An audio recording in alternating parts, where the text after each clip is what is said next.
नमस्कार दोस्तों, स्वागत है आपका सीएनएस दृष्टिकोण में। और आज हम लोग हर शाम की तरह 5 बजे एक ख़ास बात लेके आपके साथ रूबरू हैं। आज हम लोग ये बात करेंगे कि भारत सरकार ने दो विश्व बैंकों में, एक है एशियन डेवलपमेंट बैंक और एक है चाइना का, चाइनीज़ शंघाई में या बीजिंग में शायद, AIIB, Asian infrastructure investment bank. ये वर्ल्ड बैंक किस्म के दो बैंक हैं हमारे एशिया क्षेत्र में। इन दोनों बैंक से लोन, उधारी, कर्जे की अपील की है, मांगा है। वो प्रक्रिया चल रही है कि जिससे कि भारत सरकार 667 मिलियन, जिसका मतलब है कि लगभग 66.7 करोड़ वैक्सीन डोज खरीद पाए और लगाए। तो ये बात एक तरफ ज़रूरी है कि सभी देश अपनी आबादी को पूरा टीकाकरण करें एक निश्चित समय सीमा के अंदर। ये ज़रूरी इसलिए है क्योंकि कोविड की महामारी पर रोक तभी लगेगी जब विश्व की मानव आबादी के 70% से अधिक का पूरा टीकाकरण हो चुका होगा एक निश्चित सीमा के अंदर। और तो एक उम्मीद है, ऐसा माना जाता है, वैज्ञानिक और एक्सपर्ट मानते हैं कि शायद हर्ड इम्यूनिटी या सामुदायिक प्रतिरोधक क्षमता उत्पन्न होगी और फिर कोविड महामारी पर रोक लगेगी। तो जो विश्व स्वास्थ्य संगठन ने कहा है कि जून 2022 तक सारे देश दुनिया के, जिसका मतलब है दुनिया की सारी आबादी, चाहे अमीर देश हो या गरीब से गरीब देश हो, सबके 70% कम से कम जनता को पूरा का पूरा टीकाकरण हो चुका हो। तो एक तरफ ये लक्ष्य है, दूसरी तरफ ये भी एक वास्तविकता लग रही है, हम लोग के सामने चुनौती बन रही है कि जिन लोगों का टीकाकरण सबसे पहले हुआ था, जिसका मतलब है कि उन लोगों को सबसे ज़्यादा खतरा था कोविड का, इसीलिए हमने सबसे पहले टीका उनको दिया, जैसे कि स्वास्थ्यकर्मी, जैसे कि पहली पंक्ति के जो हमारे कार्यकर्ता हैं, फ्रंटलाइन वर्कर्स, विभिन्न किस्म के, और दो वृद्ध नागरिक या वरिष्ठ लोग नागरिक। तो उन लोगों को सबसे पहले टीकाकरण हुआ। तो अब दुनिया में कुछ शोध ऐसे आ रहे हैं कि कुछ लोगों में जो वैक्सीन से जो इम्यूनिटी डेवलप होती है वो कम हो गई है समय महीनों के साथ।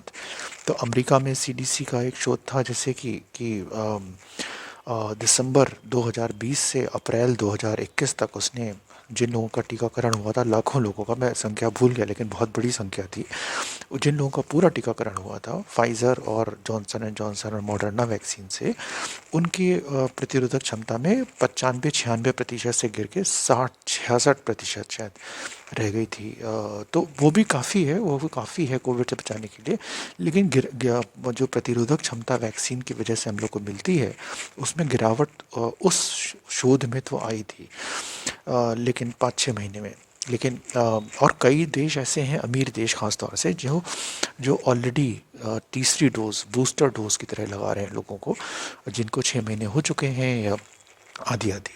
और भारत में भी ये विचार चल रहा है कि बूस्टर लगे ना लगे, तो वैक्सीन की डोज तो चाहिए ही चाहिए। भारत सरकार ने 100 करोड़ वैक्सीन लगा ली है डोज, और अभी 122 करोड़ और डोज लगानी है, जिससे कि हम लोग सारी जो पात्र जनता है उसका पूरा टीकाकरण कर सकें।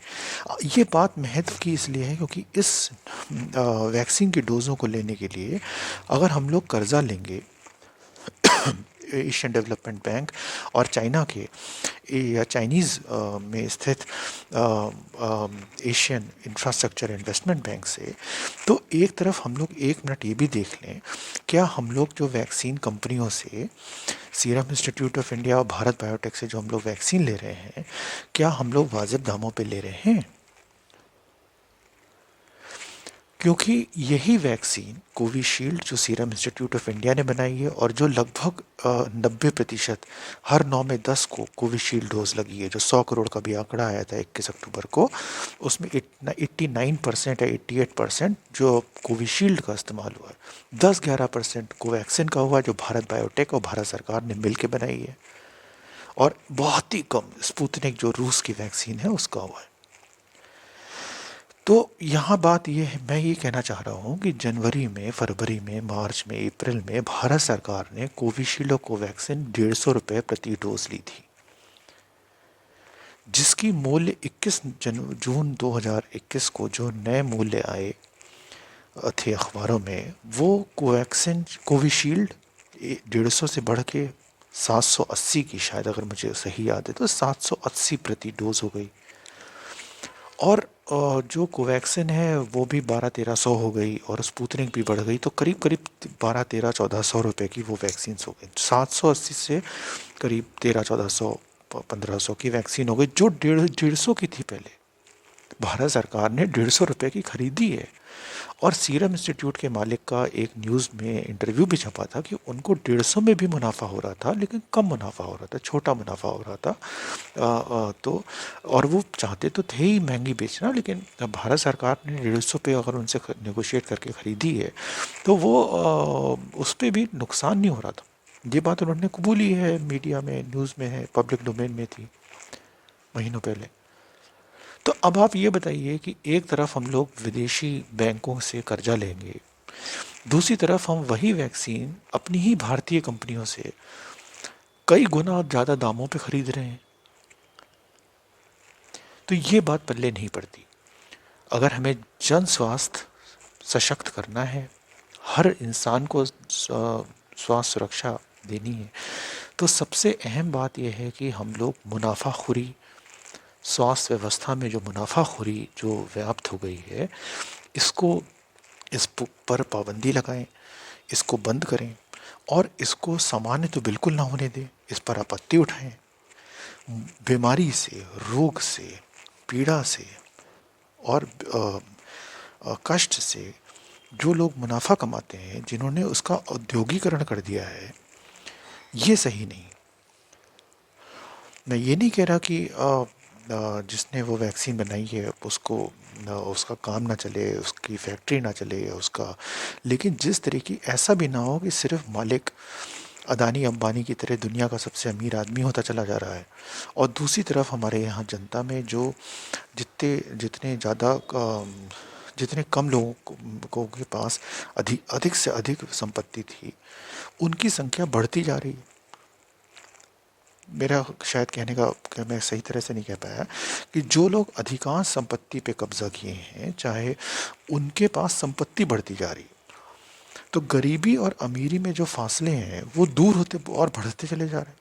तो गरीब और गरीब होता चला जा रहा है, और जो छोटे से आबादी है अमीर लोगों की, वो और धनाढ्य होते चले जा रहे हैं। तो ऐसी व्यवस्था में तो हम कोविड और अन्य किस्म की मानवीय त्रासदियों पे फिर से शिकार होंगे, क्योंकि हम इस तरीके की व्यवस्था को पनप रहे हैं, इस तरीके की व्यवस्था को बढ़ावा दे रहे हैं, जो गैर बराबरी पे, जो अन्याय पे, जो शोषण पे, जो बहिष्कार पे, और जो तमाम प्रकार के मानवाधिकार उल्लंघनों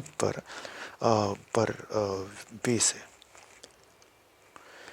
तो इसी बात के साथ मैं आज का CNS दृष्टिकोण यहाँ पे ख़त्म करूँगा, और कल शाम 5 बजे हम लोग फिर आपके सामने हाजिर होंगे एक नई बात लेके, जिसने हमें सोचने पे विवश किया। तब तक के लिए बहुत बहुत साधुवाद, और मिलते हैं कल शाम 5 बजे। तब तक के लिए बाय बाय।